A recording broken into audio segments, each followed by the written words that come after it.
qui m'a pris par la main quand j'apprenais tout juste à marcher. Mais rien à dire, je raconte mon baratin. Et toute ma vie, je fais la cacher. Sylgad, bonsoir. Bonsoir la Démaz. Bienvenue sur Clap TV. Merci la Démaz. Et bienvenue à Metz par la même occasion. Ouais, on se connaît depuis longtemps toi. On se connaît depuis un moment, donc on va pas faire... Depuis 15 ans. 2003. 2003, ouais, 15 ans. Le temps passe vite. Ouais, grave. Le temps passe trop vite. J'ai vu, tu as fait de la route, tu as fait des scènes. Ouais.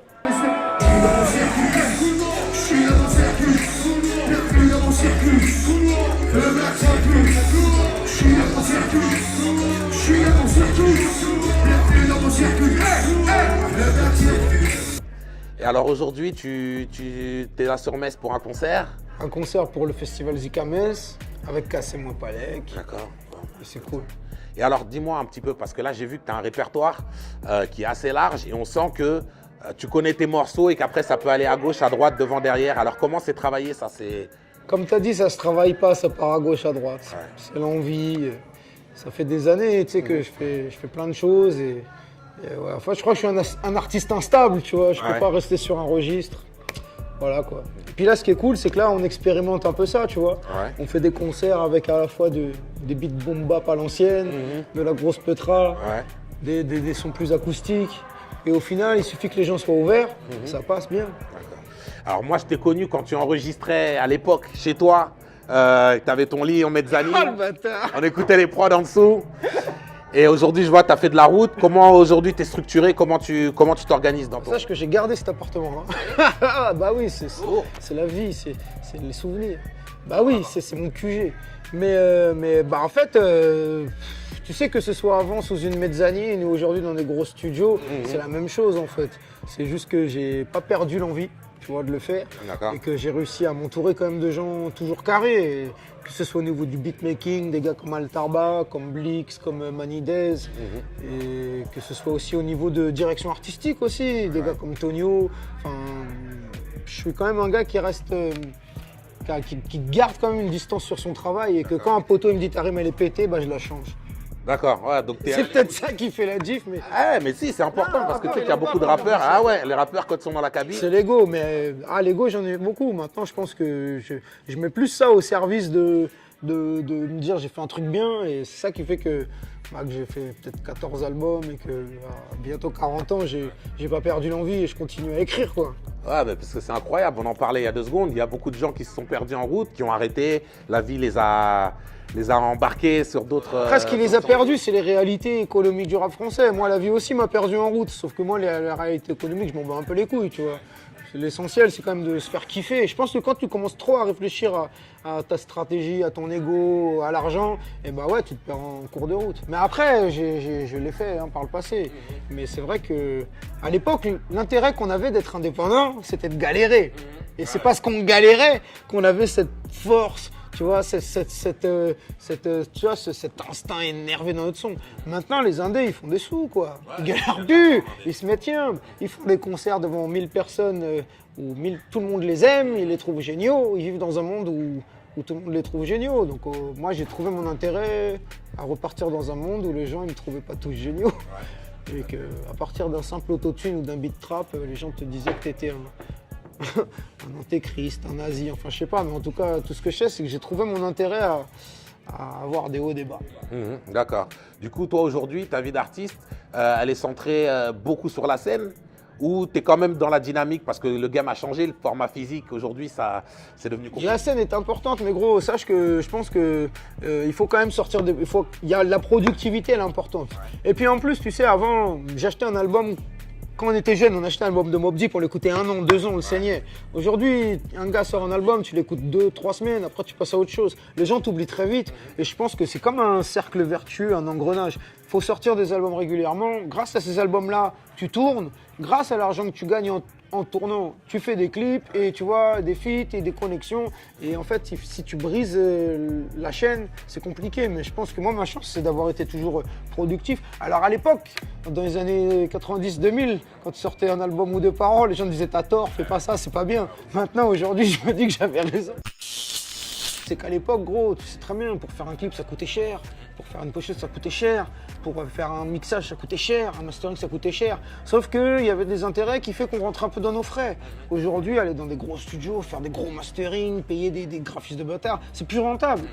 Et puis voilà, il y a des gars, ils ont fait des écoles, ils te proposent des clips à 15 000 balles. Et puis il y a des gamins, ils sont autodidactes, ils te proposent la même qualité à 500 balles. Tu vois, il a fallu au bout d'un moment s'autosuffire. Et moi, je pense que j'ai réfléchi à ça dans les années 90-2000. À l'époque où c'était moins évident qu'aujourd'hui. Aujourd'hui, tu as 16 ans, tu achètes un caméscope, un ordinateur, tu fais ce que tu veux.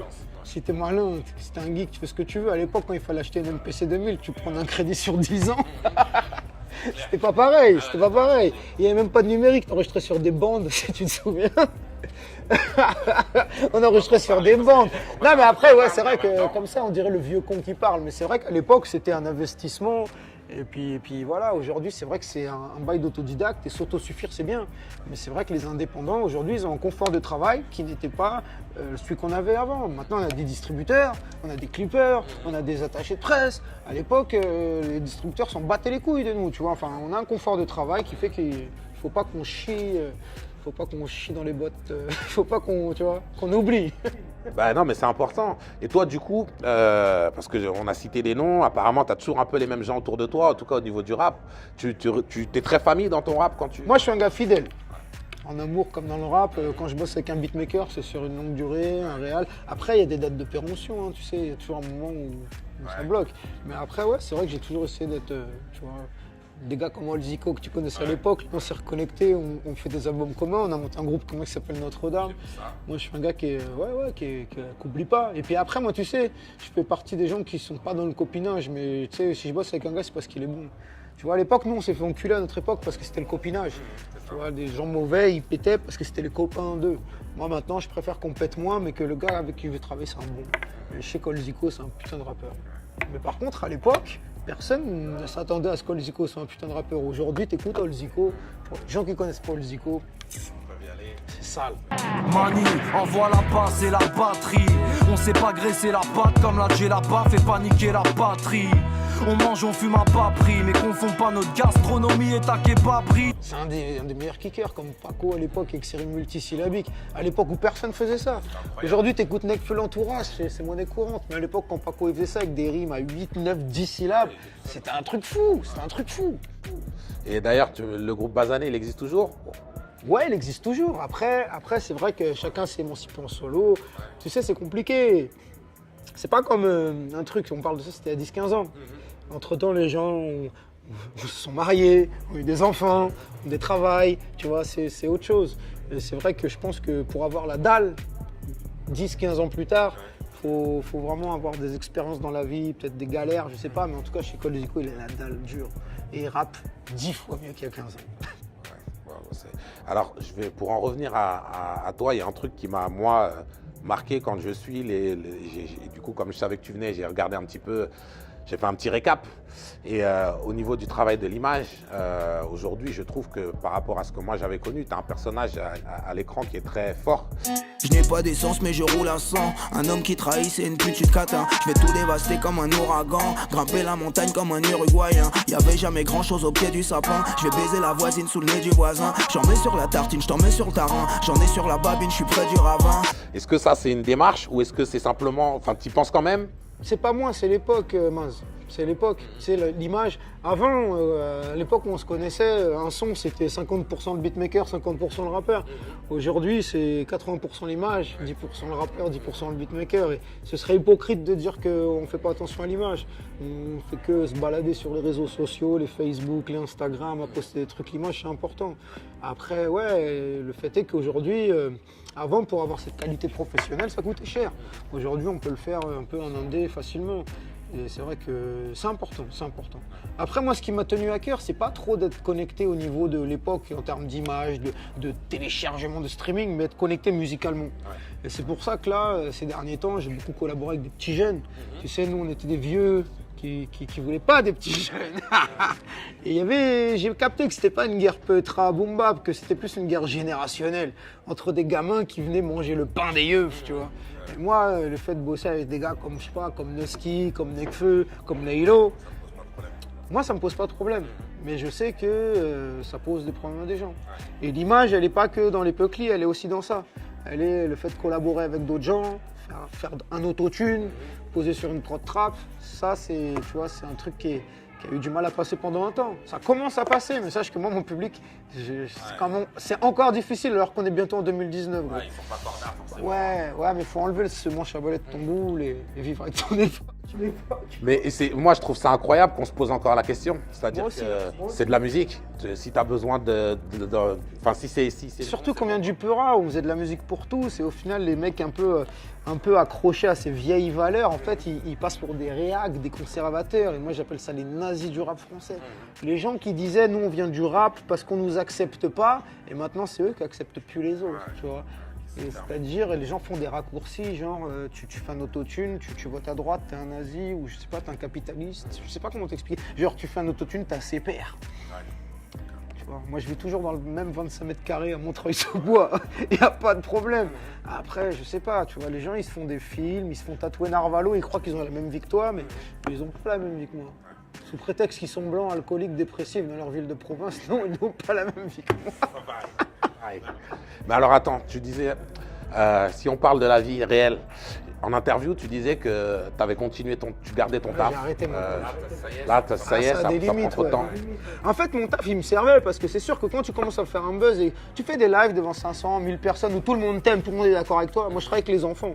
Et donc, le dimanche, tu fais ton live et le lundi, tu arrives et il y a un petit, tu pues de la gueule, tu as les yeux rouges. Et bah, ça te remet en place. Et donc, j'ai toujours gardé mon taf pour garder les pieds sur terre. Et j'ai dû attendre longtemps avant d'être assez mûr dans ma tête pour arrêter. Maintenant, j'ai arrêté depuis quelques années parce que je pense que j'ai ce truc-là. Mais à l'époque, j'avais besoin de mon taf pour garder les pieds sur terre. Ouais. Tu penses que tu aurais pu prendre le melon comme certains si tu n'avais pas eu ça et peut-être d'autres choses pour rester en clé? En gros, je suis un des premiers indés qui a commencé à faire beaucoup de live, à commencer à faire des bails de vrai, enfin mon associé qui a racheté, enfin qui a bien distribué. Enfin, je suis un des premiers indés à avoir rendu l'indépendance un peu plus professionnelle, sans cracher sur beaucoup de gens. Mais je sais que même je suis un des premiers indés de l'époque qui s'est mis à faire de la petra, tu vois. À l'époque, soit tu faisais l'un, soit tu faisais l'autre. Mais donc au bout d'un moment, j'ai fait le crash test pour beaucoup de gens. Et aujourd'hui, au bout d'un moment, moi je vois juste un truc, c'est que vivre de sa musique, c'est un luxe. Et il ne faut pas chier là-dessus. Il faut le mériter. C'est juste ça. Et donc, je pense que moi, je commence à te parler de ça, l'approche des 40 ans. Alors que moi, quand j'avais 20-25 ans, ils me disaient « Ouais, Swift, pourquoi t'as pas ces pères, machin ?» Bah, je pense que, tu sais, des fois, il vaut mieux que ce soit un long mûrissement. Ça t'évite d'être con, tu vois. Je sais pas, je préfère être exponentiel, galérer, mais aller petit à petit, plutôt que faire ça. En fait, je crois que dans ma tête, je suis trop cramé pour faire ça, tu vois. Je vais faire ça. La chute, elle aurait pu être compliquée? Il n'y a pas de chute. Déjà, je suis même étonné d'avoir fait 14 albums et 250 clips. Et je suis même pas sûr qu'il y ait un rappeur en France qui ait fait 14 albums et 250 clips en vrai. Je suis même étonné. Et je dis que j'en suis même pas qu'à la moitié ou un tiers de ma carrière en vrai. Tu te sens pas... Et le pire, c'est que quand je vais en studio, j'ai encore le sourire et je suis encore productif. Donc c'est tout ce qui m'intéresse. Tant que ça, c'est encore là. Tant que je me sens personne plutôt que rappeur, tant que quand je rencontre une go, elle sort avec François et pas avec Swift Gang, moi c'est tout ça qui m'intéresse. Tu vois ce que je veux dire? Je vis pas comme un bourgeois. Bon, bah écoute, nickel. Et alors là, si les gens ils veulent te retrouver, est-ce qu'il y a une date peut-être que tu peux leur communiquer prochainement ou il y a des réseaux Il y en a plein, il y a la semaine prochaine à Montreuil, il y en a plein des dates. Après, tu sais, il y a les réseaux, il y a Facebook, Instagram. Moi, je suis très mauvais sur les réseaux. Mais je sais que les gens ils sont quand même là au concert, donc comme je dis, je préfère une petite salle bien remplie qu'une grande salle mal remplie.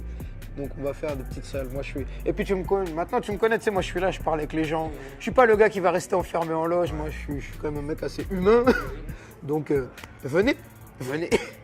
Merci à toi Swift en tout cas. Et puis au plaisir et on te souhaite. J'espère que tu feras un bon montage ou quand je dis de la merde, tu couperas. On va couper les mauvaises choses. Le réverbère est mort, les sons m'allument les oreilles. J'ai du mal à faire le choix entre la lune et le soleil. La nuit j'essaie de rêver. J'ai froidement l'été. Je retrouve ce climat. Oh, je vois ta santé. Des fois je suis minable. J'aimerais Deuxième couplet baisse. La vie j'essaie de rêver mais je m'en bats les couilles, c'est de l'impro. Est-ce que vous êtes là à Metz? Est-ce que vous êtes là touchant? Je représente pour Twitter, je représente pour Cassel, je représente pour mon argent même si je ne trouve pas de Cassel. Est-ce que vous êtes là, faites du boucan? Est-ce que ton parent il est long comme un gros boucan? Sweet Gun, prends le mic, il est là tout le temps. Faites du bruit si vous êtes chaud. La vie j'essaie de rêver, mais je n'y arrive pas. Oh là là, J'ai froid même en été, encore c'est pas inondé. je quitte ce climat. Fais un putain de